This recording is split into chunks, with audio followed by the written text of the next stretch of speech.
He hit me up like on the ground or something. He seemed okay. Seemed like he was good. No, I'm good. He's doing okay? Yeah. That's good. Yeah, I always liked Chameleon. He was super creative. He's always nice, though. Yeah, he was always John, this part don't count. That's them just hobnobbing. Understand. Hobnobbing. Oh, that's them hobnobbing. West Coast hobnobbing. Okay. All right, cool. So I'm gonna pick up from part 2. We got Battlecat in here. DJ Battlecat is telling us some just amazing stories about his history. And this is what I love, man, is the lens that you giving it to us from is from your own personal lens, right? Yes, sir. Yes, so sir. It ain't no right and wrong. It's just what it is, right? Yes. And then we got Ras Kass here as well. And I want to talk about y'all tie a little deeper, all right? And talk to Ras, too, about his lens. And the Poetess, who is someone who's been documenting a lot of hip-hop history in general, but especially West Coast history. And then we got a East Coast historian icon, first rapper signed to Motown Records, original member of the Trackmasters production team, responsible for the likes of Nas, Ludacris, working with everybody from Destiny's Child to Will Smith, 50 Cent, being in the studio with 50 early on and teaching, giving him, insight on how to write the strongest hooks. That made him famous for the songs that he wrote that created one of the biggest albums of all time, Get Rich or Die Trying. I remember that era, 50 Cent Mania was big. I had a chance to do a lot of his early interviews and just really witness the intelligence that came from that young man. But I want to take us back to Snoop Dogg buying Death Row. And then where we left off, we were talking about how Dr. Dre, too, I wanted to go back when Dr. Dre gave you, Battlecat, a lot of jewels on how to produce, his DJ equipment, his mix board, giving you principles on how to work in the studio while he was forming NWA. And so in L.A., the first time I saw NWA was, matter of fact, one of the first concerts I ever went to was at the Oakland Coliseum. And I want to say it was either, Rakim was performing, Too Short was opening up, and that was huge for us at the Oakland Coliseum. And I remember this because a friend of mine, Al Ski, who introduced me to King Tech, he and I ran track together growing up as kids, Al Ski and I. So we ran track I met him at 7 years of age. And so as we start getting older, and you guys will be able to relate to this, we start facing these crossroads about 11 to 12, where dudes who grew up regular dudes in regular households start making decisions that took them into the streets. Yes. Made them into killers or made them whatever. Hustlers. And Al took a direction in a hustler direction, right? And he came to us once and said, hey, man, y'all want to go to this concert? And it's, I think it was, I want to say Rakim. I feel like either Houdini or LL was on this concert in this group called NWA. And we weren't that hip to NWA, right? And we was like, okay. And we had to give him money, like $25 a piece, so he could buy us $75 Adidas suits. So he said, if you give me $25, I'll turn it into $75. we could buy Adidas suits and go to the Oakland Coliseum. Like a hustler to me. And see these concerts. So I remember being there, and it was the first big concert I ever saw, and NWA came out, and they were like third to last. And we didn't understand why. Who's NWA? Why are they, performing at this point? And then we learned that Eazy-E has something to do with the promotion. That back then that smart man, he was putting himself on, putting NWA on bills with bigger artists so they could get exposed to a larger audience. Is what we were told, right? And then Boys in the Hood are always hard. Right. Wow. All of a sudden became huge in the Bay Area, right? But what was happening in the inception of NWA? What was that like in L.A.? Since everybody knew each other, like the L.A. Dream Team, Uncle Jam's Army, all these folks were interconnected. What did people think about what Dre was doing? Was Dre forming an NWA, or was it Easy? It was a combination of them both, because y'all seen the movie. and it's basically telling the truth about the inspiration of putting him as a center piece to be the face and voice of the group, and that was amazing. And we never seen it coming, because for those who know Dre personally, they knew he grew up in a neighborhood where it was hard. It was just hard for them to see him, transition from the Wrecking Crew to something hardcore and more gritty. But because I got a chance to see him personally, I knew that it was something that was necessary. When we think of the NWA, we think of the extension or replica of I say Grandmaster Flash and his Furious Five. You know what I'm saying? Mm-hmm. Because when you got the record like The Message, and then you got Ice-T, who set it off as well before, like Drake said, gangster rap really is him. He kicked that off for us and gave us that voice, and it was amazing that happened. So it's just, the more we got a chance to see them perform, at different venues, we seen that the movement was sincere and real, and we got behind it, and it was a voice for the unsung and unheard of the streets. It was amazing. So it encouraged everyone else to get in line and find their identity in hip-hop and gangster rap, or reality rap, wherever you want to call it. Their credibility was questioned a lot, though. Yeah, it was, because we're talking about the streets. Yeah. You got a lot of language and conversation and stories that really belong to the killers and the gang, the gangsters and the hustlers. So it's like, how true is this, and why does it sound so convincing from the artists who we know that haven't lived that life?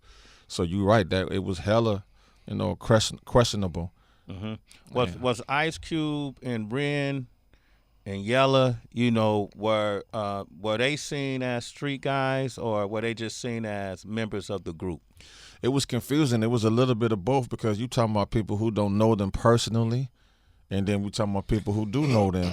So it was a challenge to see what was this, thing that they picked up, like, is this persona and character them personally as well as professionally as an artist? It was, I'm pretty sure egos and whatnot was flying through the whole thing, and I'm pretty sure some found out like, hey, I need to stay in my lane. But I just love the fact that neither one of the artists waived their true identity and voice in the art part, the artistry aspect of it. They stay true to it. But then you seen a few things where, unfortunately, like Ruthless member, Above the Law, had their thing with Cube and that whole thing, and I'm glad that got worked out. What was that? You see those type of stories. Yeah. You don't really know. You just saw headlines and magazines, but you were there. What was that? No, I wasn't there. Okay. And I will have you bring that man, 187 Hutch to the table, and he'll tell you from his eye. But it was amazing to see how it turned out later within the years. The same way with Quick and MCA. and MCA, and it's pictures of the day that I seen them come together and respect each other. It was amazing. I think it was at Snoopy's birthday years ago. It's a picture with all of us together, and it was amazing to see them work their thing out. It's just a misunderstanding because we grew up from different barrels of the neighborhood, and then when you catch a guy one-on-one, you really see what it is without your homies. And that's a different conversation where you got to really be who you was before rap. You got to really be that person. So once you show that okay, this is really me. This is what I'm about. I grew up. I had different folks in my ears. What I'm saying, about the perception or perspective from where you come from, where I come from, and it just got better later. And it was amazing seeing 8 and Quick in the same room producing with Chill, and within the last 10 years I've been seeing that. It's just been amazing. They put aside their personal situation and became men, and that's what it's about in hip hop. If you don't mind, I just wanted to add one thing about it. As you should. So we anything prior to probably about 2003 required some degree of accountability, believability, because to even get heard, you had it was local. You had no, there wasn't an internet to where you could troll your way into fame. You had to like, who's that dude? Then people in the neighborhood like, who that dude? So I think one of the biggest things, especially with West Coast hip hop, is no matter what you do, there's always somebody that knew you before you was whatever. And I think that was always one of our biggest problems is people was like, well, I knew him in 7th grade. He wasn't shooting in. Like, come on, bro. Like, people make the, transition and change. And when you were saying, like, we're around the 12 and 13s or whatever, it's like, bro, that part of it is very interesting to me, just collectively about the West Coast. And I thought it needed to be said that we know for a fact that most of the biggest killers are too busy selling dope and killing than going to the studio. Yeah. So they weren't usually the best rappers or the best messengers of the lifestyle. Yeah, he's breaking it down now from an artist's point of view. Right. Yeah. That's they weren't the best messengers. Exactly. We were the poets, the bard. You know what I'm saying? The even in Africa, the storyteller. They didn't go out and do all this stuff. Yeah, the griots. You know what I'm saying? So that's kind of what, even as an MC, I believe that we were required to have some degree of responsibility to be real about, what we were dealing with. Yeah. But not to have done it all. That some of this was showcasing the lifestyles and the journeys that we were watching. It's crazy that you said that because the credibility came later. I'm glad you intervened with that. Real gangbangers start showing up with the artists, right? And that credibility really made it official. You know what I'm saying? But we had to separate that too because it's always some rotten apples that don't understand the business and the fact that we know our worth in the industry, especially dealing with corporate America. We didn't want it to be a liability. We wanted to be an asset to this thing. So we went through some hardships. Quick went through some things. Everyone went through some things with their neighborhoods. Yeah. Let me ask you this. That brings up Pac to me. Like the way I knew Pac from the town, from Digital Underground. I'll tell y'all a little story. Recipe Shock. I just want to throw that out. Yeah, Shock G. Man, Shock G, both. Man, I work with them both. That's crazy you said that. Okay, and Raz, I'm going to get you a little closer on the mic when you talk. Okay. Shock G and King Tech met because Shock G used to work at this music store in the Bay when he moved to the Bay. And Shock G, man, was a connector. What was the name of that store? I'm trying to think. It'll come to this one, yeah. Okay, that's fucked Leopold. It wasn't Leopold's. It was Amoeba? Check her out. It wasn't Amoeba. It wasn't a record store. It was a music store. They sold music. Leopold and Amoeba were both record stores. And then T.Y. Uzis and Joe's. Yeah. I know where y'all going. Joe's music, creative music. He was selling equipment, and Tech was in the store looking for equipment, and he was kind of like, "What you want this for?" And Tech was like, "Well, I got a group, I got a rapper," and he was like, "Well, I got a rapper. Your rapper's not better than my rapper." You know what I mean? Like, wow, that's how Shock G and Tech met. And so he was like, "Yo, we swinging Tech, Flynamic. We was called Flynamic Force at that time." He was like, "Well, I got a group called Digital Underground. Boom, boom, boom." So he called. I remember him telling me, "I met this dude, man. He's really cool, man. He wants to meet with us." I said, "What is it about?" So we went and met with Shock G somewhere near Lake Merritt, and he already had an apartment near Lake Merritt, though. So if you lived in Oakland, you lived in Lake Merritt. I was like living in, like what you call that, Marina Del Rey or something. Yeah. Like you had some money, and Shock G wanted King Tech to go on tour with him and be their tour DJ. This was before, I think, Fuse or whoever became the tour DJ. Oh, wow. And it's crazy, right? And Tech was like, "Well, we got a group. What about my MC?" Shock was at that time collecting MCs. Saphir. Right. Yeah, Saphir, that's the homie. Money B. Man. Money B. Money B will tell you this story too, right? Tupac. They were all managed by Adrian. Yeah. And right. And so I knew Pac from that. We ended up opening up for Digital Underground a couple of times in Oakland. And then Layla Steinberg, who started managing Tupac, was very instrumental in the prison system, going in there and just dealing with folks who were behind bars. And then back then she was instrumental in going through high school campuses and just bringing artists to talk to the kids. So she would take Pac and me to go to different high school campuses, and we would talk to kids, right? Wow. And then Pac had a apartment by Lake Merritt, and I remember hanging out with Pac and being at his apartment, Money B, all these different people, and Pac would hold court and talk about protecting black women, financial literacy. But then he was also an actor. He was wild, he would get into character and do all these different things, Gemini, right? Gemini stuff. Yeah. So we all knew he did Juice, and he became very successful, and then all these other things start coming into his life. He had the incident in Marin where some kid lost his life at a concert and all these different things. That didn't go well for him. And then when he went to jail and, he got, accused of, I believe, rape or whatever. He went sodomy to jail. or whatnot. Sodomy. And then he went to death row. Man, that's crazy. Okay. I'm obviously I'm summarizing. Yeah. Going there. Then he went to death row, and he's standing next to Suge, and it just feel like he's fully embracing what we knew as gang culture, right? Yes. At that time, what do you think the perception was of him in L.A.? Was he, did his legitimacy in that get questioned, or because he was such a revolutionary, he was embraced like we embraced him in the Bay? I don't know the actual story of that, but from what I got out of it, especially dealing with Thug Life, a couple of the members are from 40s. Rated. Rated R and my boys, so, that rebellious, victorious, leadership that he had, it's the same body language of a gang member or someone who really banged, and they took, liking to that.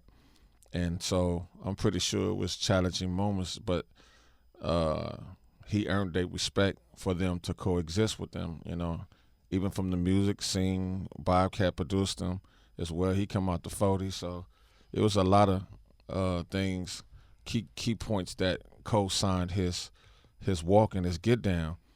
And it's crazy that we speaking about this because I had a unique run-in with him as well before he went to death row, and I got a chance to see him face-to-face up close myself.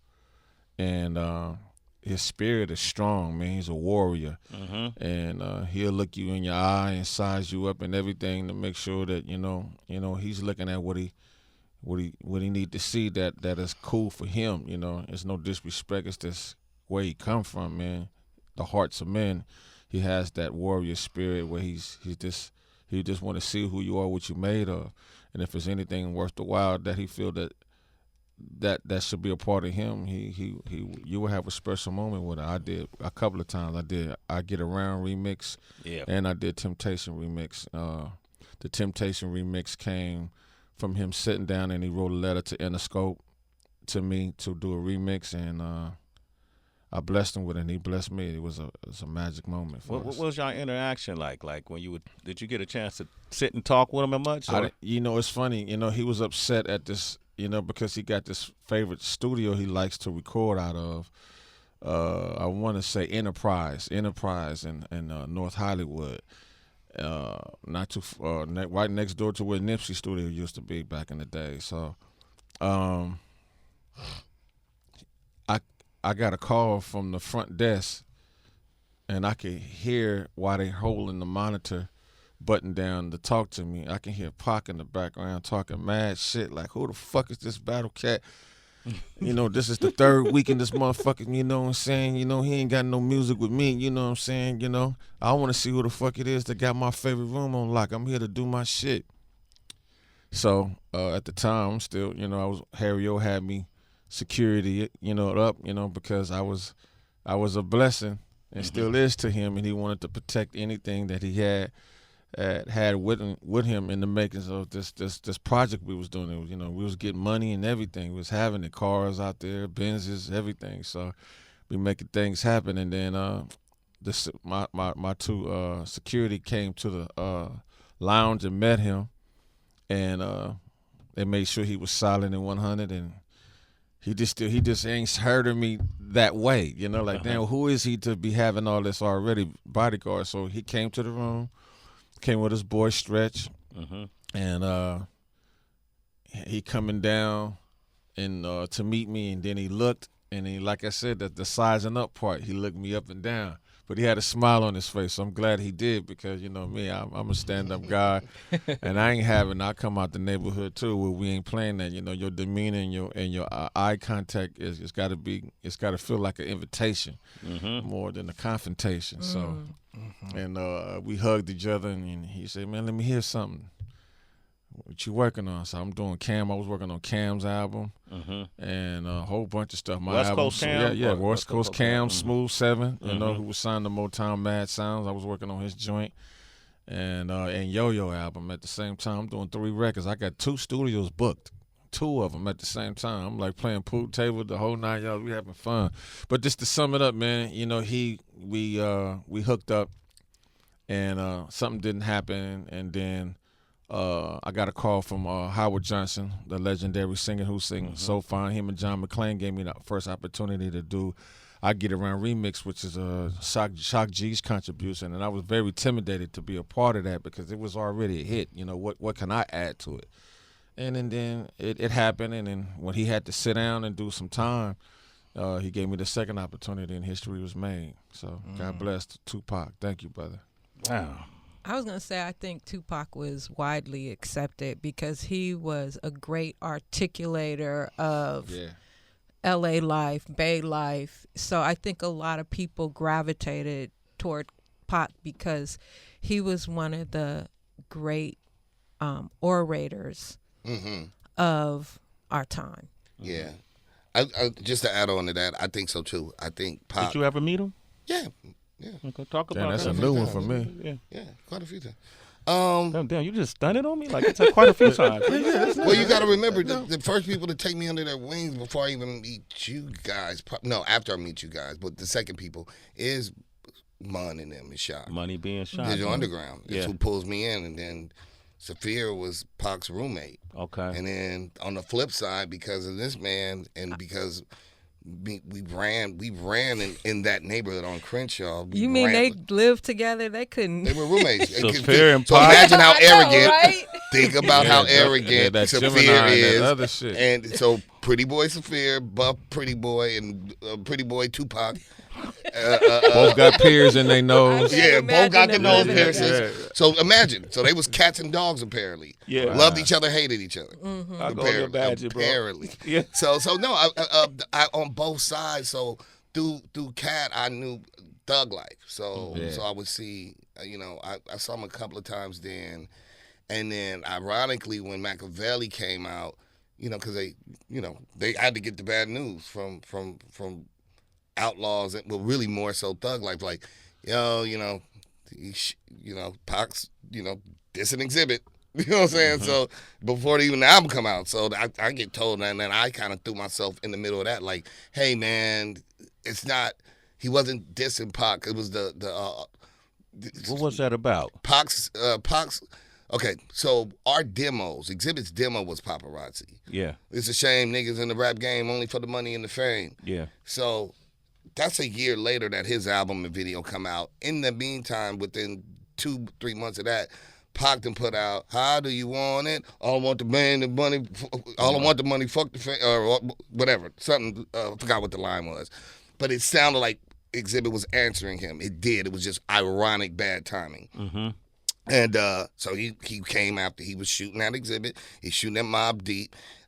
He was shooting at Chino XL. I'm on the record with Chino XL where he say the fucked up line. So I'm preparing to get shot too. I'm like, I'm fucked on both ways. I'm in the middle of this fucking Exhibit shit, and I'm on the song with Chino, so I'm already knowing I'm gonna get this. But the blessing is, I was family, and I think he already knew that I didn't condone the Chino line or whatever. So yeah, he never shot at me, and then I saw him randomly, Carson has never had a good club Randomly except for like Samarica Hall. Randomly. No, I'm just making sure. Oh yeah, no, randomly. That's kind of dope though. Yeah, randomly, Random. brand shit. No, making up words, yo. Rando on some rando shit. Carson had a club. We had this kind of grown, sexy, pointy shoe. It was supposed to be the car because we never have clubs. Like we don't have nothing in Carson, like to socialize or whatever. And they had this Carson club, and I pulled up, which was so weird, because it was him and Suge in a Bentley, and I'm just like, and I pull up next to them, and Pac like, yo, what up? And I'm like, what up? And we chopped it for a hot minute, and then they left, because they was getting in the car, and I was pulling up. And I was like, what are you doing across the street from the Carson Mall? Like, why are you here? Yeah. Like, you're at Tupac and Suge night, and there's got to be better things to do on a Saturday night than be by the Carson Mall, bro. So it was super random. But no, he always showed love, man. I personally feel like as my ear, I was a younger kid with my ear to the street watching this dude that I knew had so much love on both sides, from my Crip homeboys over here and from my Bay Area homies over here. I felt like nobody told him the thing that he should have been told. And I've told other artists, I won't mention them, but I always said, look, bro, if you're not born here and if you 17 or over, don't step into a gang. It's too late. Yeah. Those are decisions that we make at 12, 13, 14, 15, 16. So I would have told Pac, you could be down with whoever you down with, but you don't have to step in because it's kind of too late. You know what I'm saying?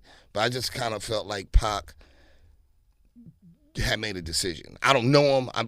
It's so weird, but I just felt like after he wasn't going back to prison is kind of what I saw. Mm-hmm. His whole mind was made like, I'm going to ride this shit out. And I'm going to go full 100% ride on whoever I feel wronged me. And so I'm gonna join this shit because this is the machine. This is the money that got me out of my situation. This the team and it's the side. And it seemed like he was loyal to that team and rode it all the way out. Never expected to get the end game to be. Yeah, I think he did. I think he knew he was already like Def calling. I'm going. I think he wanted to ride that out because he was catching more cases. Man, the odds are was that he's gonna have to go back.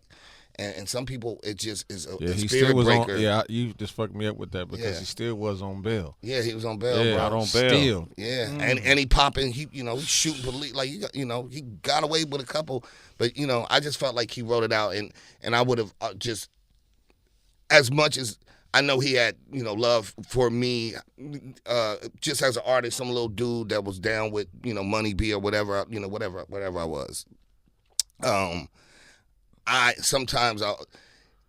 If you don't have somebody around you to give you, because half the time a lot of people keep yes men around, and yes men will yes you to your death. It's death by 1,000 cuts, and the easiest thing that somebody could have told him was, the same things he was saying. Life goes on. Don't join a gang. Period. You don't join no gang when you already on. You don't join a gang if you're already 18. And people that don't know that come here and get turned out. Yeah. And then they end up laid out, bro. Mm-hmm. I've watched a lot of people come out here and think it's sweet or think it's just like the TV. People get marked out here and slumped for way less. And you coming out here and you look like meat and food and opportunities. These niggas hungry out here, man. It's just, I used to tell this to New Yorkers. You could keep confusing what your project looks like to what a killer is. What do you know what I'm saying? That? So they think the more fucked up your block look, like we pussy because it's sunshine and palm trees. Yeah. And I used to have to tell my brothers, like, bro, you come out here and keep playing with these niggas. Nigga, don't let the sunshine and the pretty bitches, niggas will send a bitch at you. Like, nigga, LA has its own. Yeah. We invented the drive-by. We different kinds of niggas. In high places and low places. That's what's so cold. And so a lot of that was just, I just wish I could have, had the influence. As a human being to another human being, just to say, like, bro, don't do that. Like, you don't join a gang. Just, I just always, like, I internalize it because I've watched a lot of people come to my city. New York is a hard-ass city to live in. It looked visibly hard. But it's dope. You know, we rock and roll and breathe it. This is my second home. I love the city. Yeah, we have a good time. Niggas feel like I am a New York All the nigga, time. really, more than an LA nigga. But, you know, this one is prettier. LA is like the Venus flytrap. Yeah. And, you know, this is our sister cities. We're the two biggest cities in the country, and we're competitive. But this one looks pretty, and then it'll trick niggas, and it gets niggas wiped out.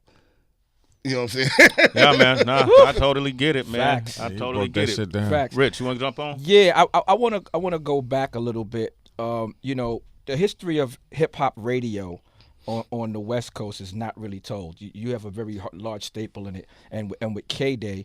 Well, I'm told, and from a little research I've done, there's another station that was smaller in Oxnard, California. I know nothing about it. That Maybe DJ my Todd sis, Sir. Yeah. Maybe my sister can speak on that because she's. I don't remember that either. I just always knew that K-Day was the rave because all that Greg Mack and even Russ Parr and the DJs that were doing it there. But also Roger Clayton had a lot to do with the radio. And I remember when I interviewed DMC from Run DMC, he talked about how Roger Clayton had these big Uncle Jam Army events, and the label bought Run DMC out here. West Coast really was not that familiar with Run DMC at the time. Right. But when they came out here, K-Day played their music, and they performed at the Uncle Jam's Army function, which DMC will tell you, we weren't the draw. They already had a sold-out crowd. They didn't need Run DMC to come to sell any tickets.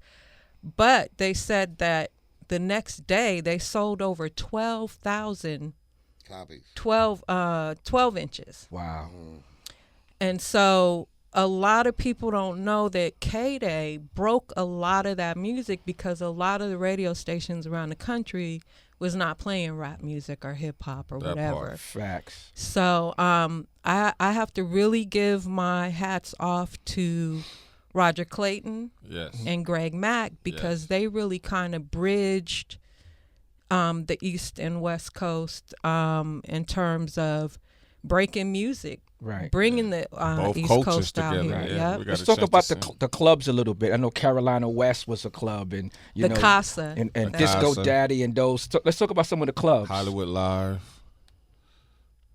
I just remember the Casa, Carolina West, and then this club was on its way out, which was Osco's, which is where they did was Radiotron. Yeah, Radiotron. Was one of the popular. That was before I used to go came to out here. Radiotron. Yeah, Did that was you? like the I don't know what was in Manhattan. Yeah. What was Manhattan spot for hip hop and breakdancing? What was their spot? We had the Grill, which was downtown on the east side in the Village. We had the Roxy that came later on. Yeah, the Roxy. It's one more joint. It's The gonna Fever or The Fever. Fever. In the Bronx. There we go. We had the Fever in the Bronx. We also had T Connection, which preceded both of them. That Grandmaster Flash used to perform there. Wow. And the Furious Five. And also Kool Herc's DJ, the original DJ Clark Kent, was the house DJ for T Connection. And a lot of those tapes came out here from people that joined the armed forces. Yeah. There's another one I think you. Yeah, it's one One more. more. It's gonna come. It's gonna come. You talk about the tunnel?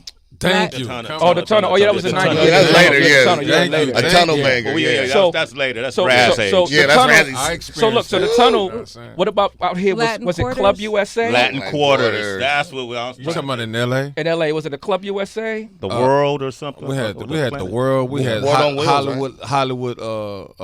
Hollywood Live.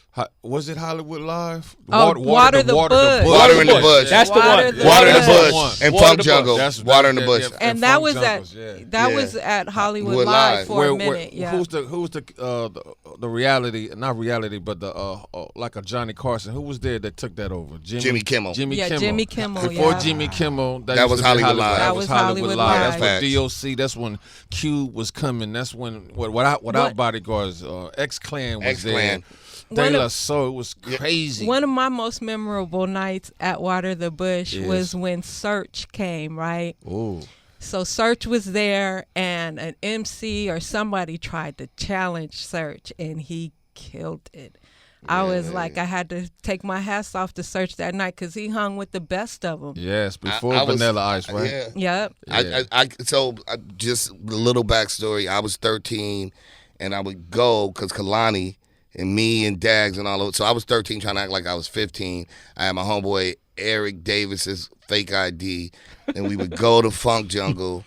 But I was too stupid because I was drunk off a 40 ounce that I had probably stolen, and then and so it was hit or miss. Like 2 out of every 3 times they'd be like, "This ain't you, kid," and then they'd be like, "Well, what's the address?" And I couldn't remember nothing. I was stupid, so we'd sneak in. But that was Funk Jungle is what I just remember the culture. Ice-T there, Everlast. Yeah. It was when to me it was like hip hop.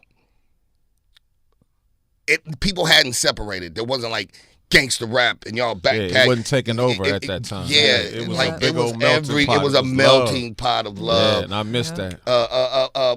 Saying nothing. Divine Styler. That Styler. era. Period. I saw the first time I saw Def Jeff. Got to shout him out. Shout out to Def Jeff. Jeff. Would be there. Yeah. Jeff. The first time I saw NWA perform was at the Casa. Yes, that was And crazy. I remember Slick Rick and Dougie Fresh also performed that same night. That's crazy. Yep. Cap, what was the clubs that you would sneak into or go to prior to DJing? Like at the beginning of DJing, like watching, going, shit. It's Uncle Jam's Army because they was and still is to me in my heart. You know, like I said, they was the Grandmaster Flash, they was the Cool Hertz, the Red Alerts of our African Bambaataa of our coast, and it was amazing, man, seeing Bobcat at the age of 15, 16, not old enough to get in the clubs, but because of his skill set and reputation from the streets to these club scenes, you know, he was a special guy that got in and did some crazy things that really changed the narrative and opportunity for DJs young to be inspired and be somebody. You know, he really paved the way for a lot of young DJs. He was the youngest that was special to the OGs like Dr. Dre and Egyptian Lover, Arabian Prince, and the rest of the crew. You know, all the Uncle Jam Army members, Sidney Thomas, DJ Reg, you know, just to name a few that I knew, who was the big brothers or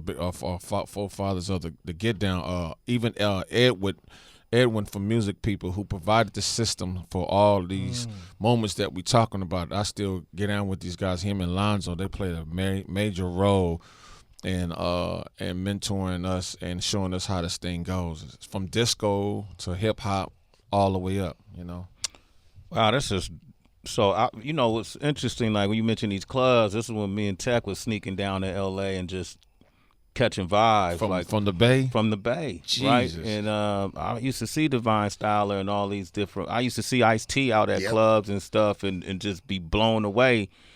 And I think that was really instrumental in how we developed our show to be so open-armed to every region because you got so much game from every region. And then the Poetess brought up the parallels that would be happening in different places. So while these things are happening there, it's stuff happening in the Bay, you know, whether it's Sweet Jimmy's or Jeffrey's or all these, you know, all these different clubs that we start throwing a club called The Jungle, and I got that. I've kind of bit that from L.A. vibe, really, to be honest with you. Do you remember ever being able to hear K-Day from the Bay? Yo, I don't know how, but yeah, we used to, because it was, what was something, what's the? 1580. 1580, AM.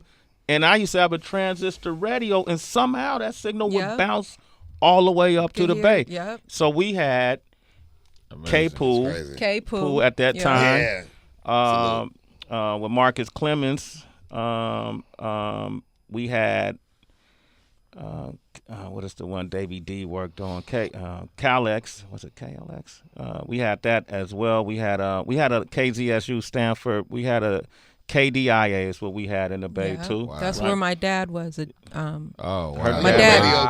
I was born in radio. Oh man. My dad worked at KSOL in the '60s with Sly Stone. Wow. Before Sly Stone became a superstar, and then he was at KDIA, and then he moved here and was on KGFJ where the and sticker was orange and KUTE. red. Yeah. And I was born in radio. So so all of those things were happening, Just and so drop the mic. but this is why this history is so important, because we haven't really been. See, now we starting to connect Northern Cali to Southern Cali. We ain't even went to Central. Right. You know, because there's a whole nother history that was happening where Planet Asia is from. Yeah. You know what I mean? And Fresno and all of that. And then he brought up Oxnard. So, because Oxnard has Anderson .Paak is from. Anderson .Paak is from Oxnard. Cali Wild is from Oxnard. All those different MCs, they got dope MCs that come from Oxnard. Raz, I always wanted to know from you, one reason why I love you and we always supported you is because when your star was rising, I always felt like you was always catching a bad rap. Yo, Raz used to call us. Yeah, man, I just went. This just happened. I was like, what the fuck, man. Yo, bro. I remember one time you called me and something happened, and I was like, yo, I got off the phone with Tech, and Tech was like, well, what happened this time? I said, dude, something always happens with him. How did you not get disenchanted, especially when Priority Records happened? Like, man, I picked them. You know, at the end of the day is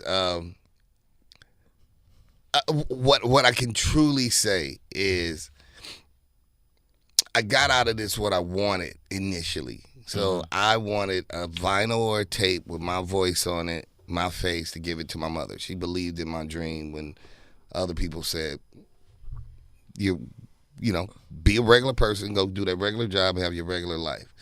And then I wanted the people who I looked up to. So DJ Battlecat, Nas, Tupac, Big L, Rakim, KRS-One, to say, kid, you kind of dope. You coming along. You could be like us one day. That was my dream. I wasn't dreaming. Some people get into this like, I'm going to be $1 million, I'm going to be a superstar. And I did not focus on those things. I promised in my heart of hearts, I figured I would be okay and I'd make, I'd rock. I'd get some bread. But I love this craft. It changed my life. Rakim said I'm God. And I was like, nigga, I grew up Catholic. I'm like, nigga, you going to hell. But but the record was so hard. I thought it was some New York shit. Like I'm Gall, like Gol. I'm trying to make excuses for the shit, nigga. And now I got knowledge of self. I'm like, I'm God, nigga. Nigga, the God Rakim. So this shit changed my belief system. Like made me question everything. Helped me change. I wrote Nature the Threat. It helped me change other people's belief systems. Are you an avid reader? Not as much as I would like to now. Where do you get all your knowledge from? I was. I mean, I researched. I went to school for it. I went to college. I went to university, all that. Took cultural anthropology, physical anthropology. See, people don't know that. Linguistics, yeah. It's not your typical. Yeah, I'm not your typical. Yeah, because you be spitting some. Negus. Yeah, I'm a Negus. Yeah. Negus, that part. I put that out there. Yeah, that part. Or the Negus. Say it right. Right there. Sorry. How many labels? Educators, black man. When you said that, it just Negus, right? It just the combination with right there, right. Negus. What's up, Negus? Right. How many labels? For me? No, I'm one. Just that Priority? One plantation. Yeah, Priority. They just kept changing the name. Yeah, so it was Priority, and then the owner around 2000, Brian, he sold half, then he sold the other half. He was the figurehead. They got rid of him. Then we went straight to Capitol. They only kept a couple of us. They only kept me and Snoop. Yeah, you're right. Capitol Party. You're right. You're right. And the whole thing was, I got this whole pep talk about we made some mistakes. Now we get it. Snoop will be, he'll be, Shaq, and you get to be the Kobe. I'm like, all right, man, whatever. And then they, messed it up. They merged us. It was like me. It was like 5 of us, like black. Because Capitol didn't care about, urban music. It's just not their interest. They get a lot of money from the Beatles. Every year they put out remastered, we found Paul McCartney farting, then we put that on there and they'll sell 1 billion of them. They make a lot of money. So they just didn't care about our culture, our people, and the music, and it's always reflected since then. Faith Evans, Yeah. Like once we merged, it was like Dilated People. It was like only 4 or 5 of us there, and they just. You know, we both been signed to some historic fucking labels. I was signed to Madonna. Right, exactly. For 2 years. We auditioned. Don't you remember? 1.8 million. Didn't we have to Thank you, audition for Madonna. that? Oh no, not No, that was later. That's when That was the second one. before Dre came to Interscope. Right. That You was was the supposed to go Wico Suave guy. Right. Yeah. My nigga used to dance for him first before my homies. I was label mates with them at the time when I was Rico. on it. Yeah. So John Rico Suave. Suave, Marky Mark and the Yeah. Funky Bunch, Yeah. and Mark Tupac. Wahlberg. Yeah, big Yep. shout out to John McClane. You know what I'm saying? He was Shouts out to Mark responsible Wahlberg, for that. too. Yeah. How much Madonna give you 1.8. Ooh. in person? Yeah, well, In through cash? that check. Maverick, huh? You got Yeah, 1.8. Yeah, I was signed out. Yeah, Ooh, thanks to that Harry- was you get? that thanks was to Harry O. that was major back Thanks to then. Harry Nobody O. was John- getting 1.8. I was paying my million dues dollars. with the homie. But you know what? It was I was still, getting burgers. It was a combination of signing Dana Dane. Dana Dane haven't put nothing out since 1986, and Harry O took him. We both took Dana Dane up under our wings, and they weren't gonna give him that big kind of deal because he haven't, you know Hadn't how put the out a game record go. back Yeah, then. haven't put out. But me, I had like 5.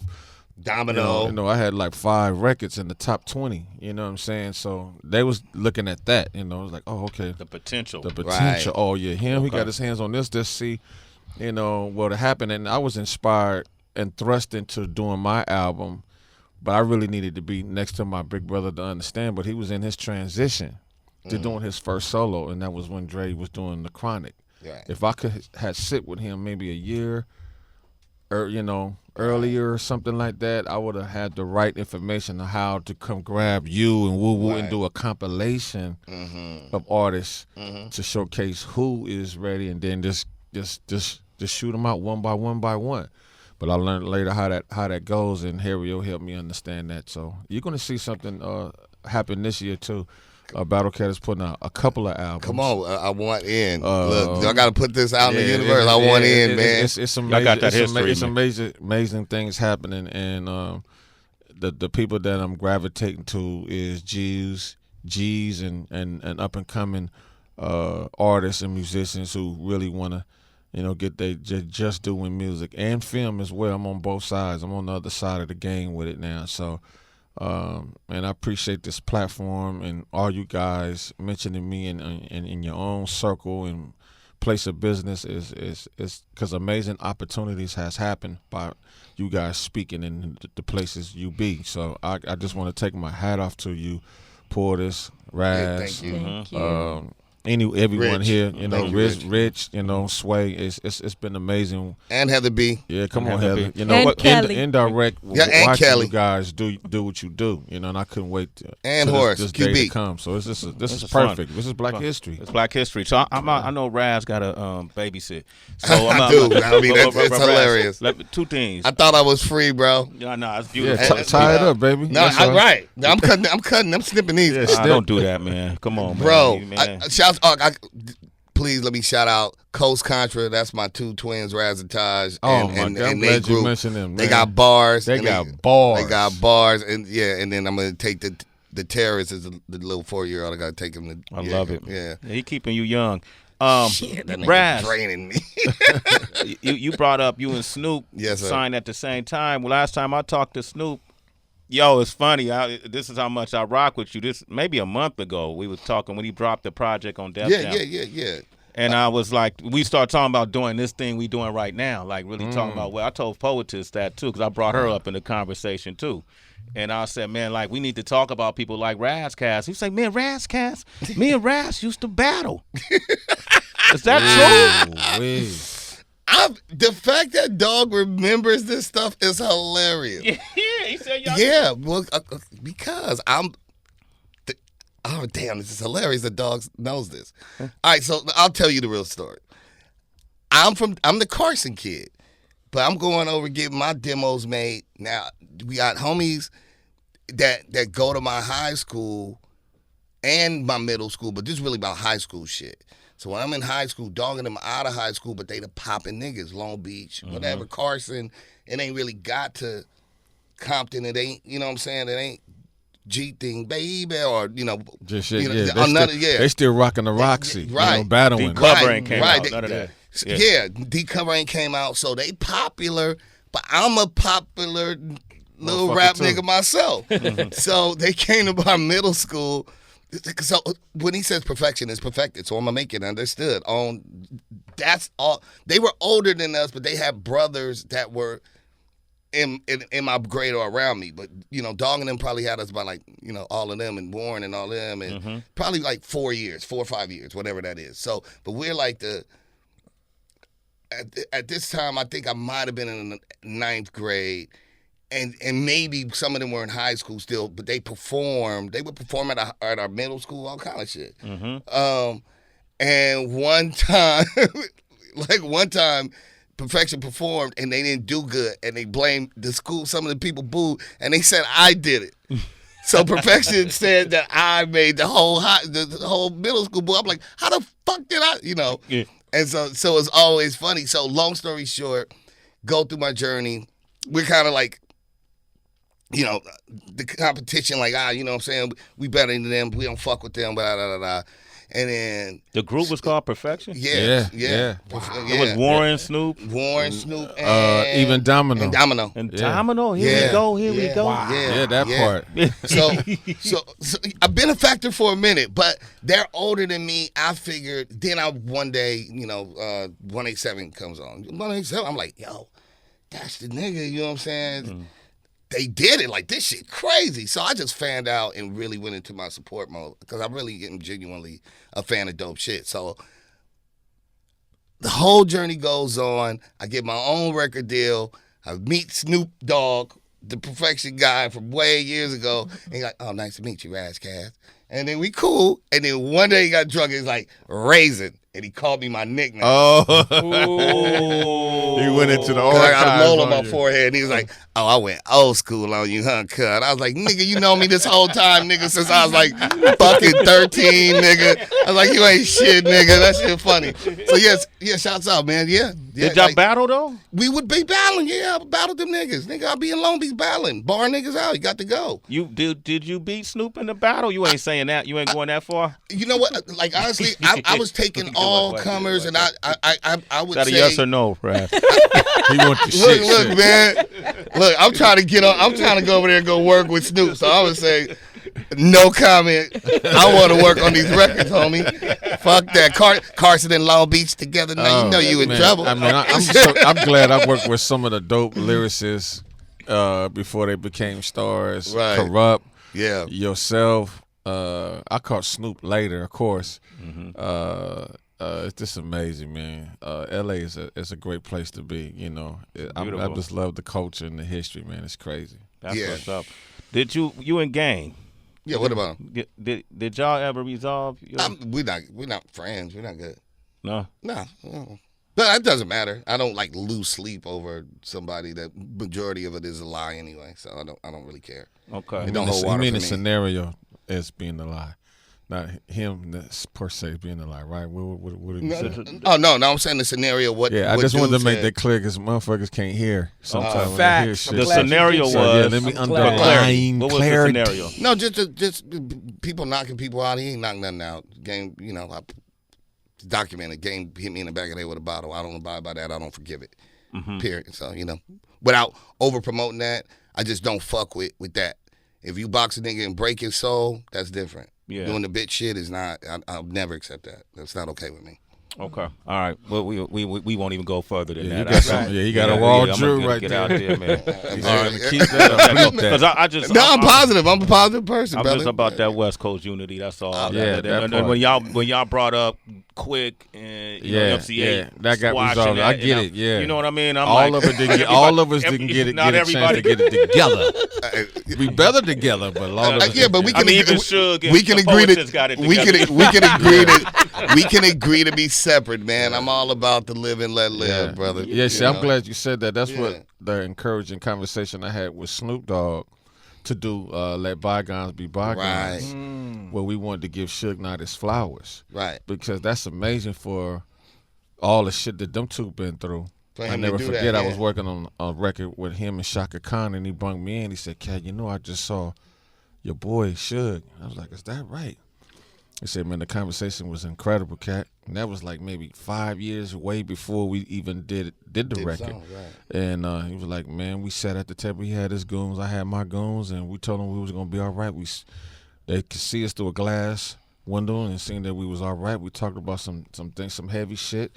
You know, why did you sick this person on me? Why you do that? You know, they had to talk about the ugly shit first. And at the end, they ended up hugging each other and walking out. It was amazing. So that's when you can see it on YouTube, the interview where Snoopy talked about how he felt about, you know, Suge Knight. And it was some real shit, you know. And I was a part of witnessing such a moment. Right, and then later on when he was doing his album, I kind of encouraged him.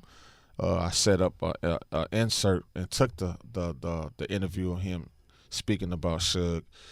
And we turned it into a song called Let Bygones Be Bygones. And I'm glad we did. It was inspiring, man. To do so because, you know, he still was in a place and doing things that we couldn't do for ourselves, and how you represent an artist and a company and getting insight things on how to be independent and have ownership and publishing and things of that nature, and making sure we had a fair shake. Even though his situation wasn't a fair handshake, but it is to this day. See how God worked. What the position that where Snoop is now, you know, because he stayed down. That's something very, very rare that ever happened. So that's another moment of Black history. I want to say Snoop has had a four-leaf clover in his hand. He is one of the most amazing. As my label mate, just watching Dog, you know, a lot of people would not have made it through some of the rough things that he had to go through. You know, the murder cases, your label is, you know, it's the animosity. Animosity. You know what I'm saying? Yeah. Like he overcame Humility, a lot of shit. all kind of shit. And he a hardworking dude. You know, because again, I had a very fortunate opportunity to be. I'm not a fly on the wall, but kind of, sort of, like, these were my label mates. Snoop Dogg, you know, Master P, Ice Cube. Like, I just got to not only watch history, EA Ski, and like, be a part of it. Yeah, you know, the same and not ass nigga dancing. Yeah, for real. In a great place. Yeah, a little spinning on my head, nigga, to, you know, like, having these bars and, you know, but watching Snoop, like, to me, I'm always encouraged. It's like, you know, you watch people like bro, he went through some shit, man. A lot of trials and tribulations. He's a funny dude. You know, I like funny that. You know, he kept. To stop from crying is really what it's just get down. You know, having a sense of humor is that, man. But Sway, man, what can I say, man? I got to bring it back to you guys, man. This is so dope doing this, man. Oh yeah, yes, man. Sir. Come on, man. Y'all family, man, and it's interesting. We've all done some historical shit in our lives, right? And then never even dreamt of being here, being able to do this, bro. And so as much as you appreciative, I'm appreciative. Yes. Because I'm a fan. Battlecat, I'm a fan, brother, man. We still rocking, man. Come on, man. Come on. Raz, no, he my brother, but I don't know what fan. Retirement is, Thank you, big brother. Retire for what? Yeah, my big brother, man. Poetess, I was a fan first. Poetess will tell you when I first started. Man. Coming to LA. Somebody crushing. Somebody crushing. She always we always been. Do I have to tell that story again? Yikes. You want to tell a story? We'll end on that story. Gotta let you know that. Okay, so Sway and Fred Wreck came to LA. Oh, wow. Well, so folks don't know that Sway and Tech brought Fred Wreck to LA. That is I did not know that, bro. Yeah. That's a monster Yep. production. Okay, so Fred Wreck, Monster. Big Paul, Right. who rest in power, Yes. Right, yes, sir. used to do street team work at 106 KMEL. And me and Tech, that's when we got my business since started just glowing, because we got dicked around with Giant Records, and then we were doing independent records, and then we got into radio by chance. But by that time, I had been through so much in the business, so I was like, we're going to do this creative thing, but we're going to build a business around this radio syndication and all those different things, and we needed a team. And so we brought a dude named Joe Quicks down to L.A. who went to high school with King Tech. I didn't know Joe Quicks. I met him through Tech. Everybody we met through Tech, right? It was all his friends. I was from Oakland. I was like, all right, man, if you say he cool, all right. But Big Paul was so dependable, just a beautiful dude. that I told Tech when we go to L.A., let's bring him with us. He, you know, because we needed somebody. He could just stay at our house, sleep on the couch, whatever.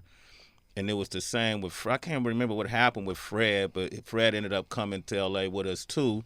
And then Fred moved in the house. So you remember we used to do all them Sunday. Yeah, we used to do, because we lived in Silver Lake and Sway and them lived in Eagle Rock. And every other Sunday we would do breakfast at Sway's, or we would do breakfast at my house. But prior to them moving to L.A., Sway and Fred Wreck came down one time, and they needed a place to crash. And by then, you know, I was Poetess. I had an album out, you know. Little biker shorts. Oh, wow. So Sway and them were at my house. So Sway, they wanted to crash at my house. And, you know, I wanted to hit Sway. And, now the truth comes out. I need a sound effect for that. Thank you. Hey, did you have the dreads back then? Yeah, he had the dreads. Oh, you was dreading. Cat, I was sexy, baby. They got me. Cat, I didn't blame her. You know. Yeah, see, y'all would have had that Neapolitan baby. Chocolate, vanilla, strawberry. So anyway, Sway wasn't with it. So I told him and Fred Wreck they had to go. You ain't giving up shit. You got to go. Like, you can't stay at my house, nigga. You ain't fucking bye. Wow. Peace out, Premier. Yo, bar. You so right. You didn't have to go. Love hurts, literally. Love hurts, right? Love hurts. Yo, but she did it like we had nowhere to go. So it was like late was on night. that. Nigga, you couldn't take one for the he team? kicked us out at late night. Wow. It's late night. I was respectful. That's all it was, you know. But I didn't know how much a savage she was. So it's like, well, nigga, you got to get out the house. Get out the house. Like, where are we going to go? Fortunately, Fred and I, she had neighbors we met earlier. Some two girls we met earlier, and they shared an apartment upstairs. And Fred got to know one of the girls, and so Fred called the girls. So she didn't even know we was sleeping upstairs from her. Oh my God! I slept in a room by myself on the floor of some strangers. Wow! Right? And because you wouldn't give up. No means no, man. I was like, that usually would be the other way around. It really would. Right. But she is a savage. Savage. That's attractive as a motherfucker. I ain't gonna lie. I love it. She did the reality. I gotta go. What do you mean I gotta go? I chose you. I chose you. Right. She chose up. I choose. Yo, but let me tell you, I got breakfast. You gotta and hear the everything. rest You of don't the even know story. the benefits you Oh, got. there's more to the story. Yeah, there's more to the story. What part you going now? Should I He tell? caved in. Look. He caved in. He caved in. He came down. I don't know if Fred Wreck want me to tell He the came rest. down in his da-da-da-da. He's like, okay. No, we ain't gonna tell that part of the story. We actually talked about it on Bishop Don Juan's show. So Oh, Fred, wow. yeah, You me and and Fred talked talked about about it. He And talked we about mentioned that part, yeah. See, they got He inside. talked about that part. He talked about Let's that go. part. Let's so go. they went and spent the night with the girls, and one of the girls wanted to, I guess, fuck with Sway. Sway was not fucking that night, period. Wow. But That's Fred, Go Sway. two rejections. Like, that's but nice. Fred He became loved a You whole on her. your later. cheat shit. You was just like, nah.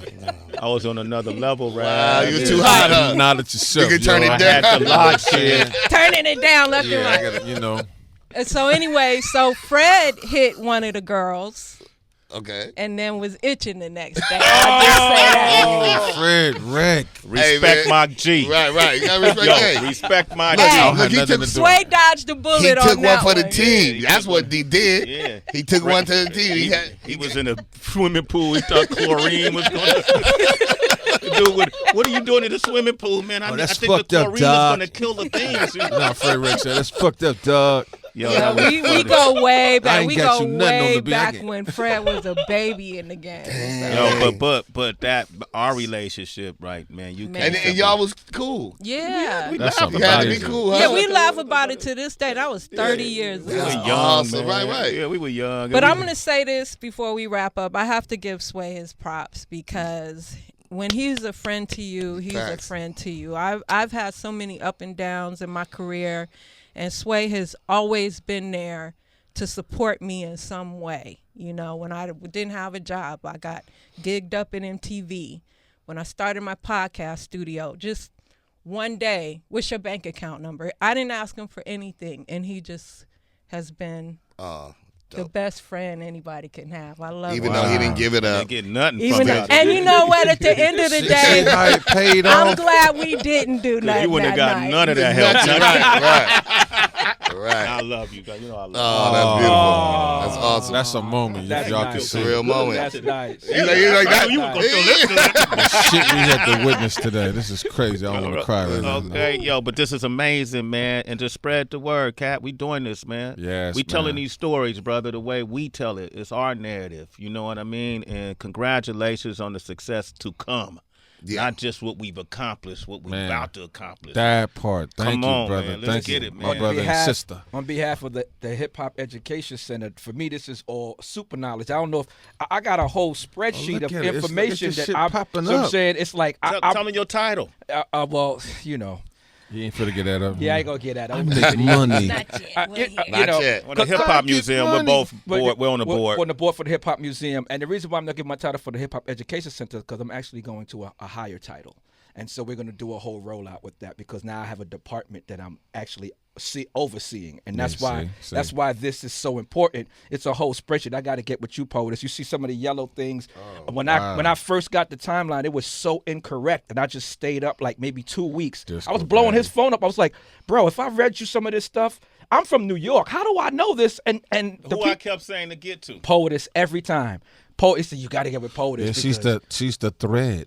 You know, to the needle. Yep, I have a lot of interviews that date back 20, 30 years with at the beginning of Snoop's career, at the beginning of even Shock G. I have an interview from 1990, 1991. wow. Crazy. Mixmaster Spade, and even Roger Clayton. And Roger Clayton rarely did interviews. See? But and they are really the forefathers that never really got their true just do. Now we have to do that because even right now on the East Coast, we're even doing history of people that inspired Kool Herc from Jamaica.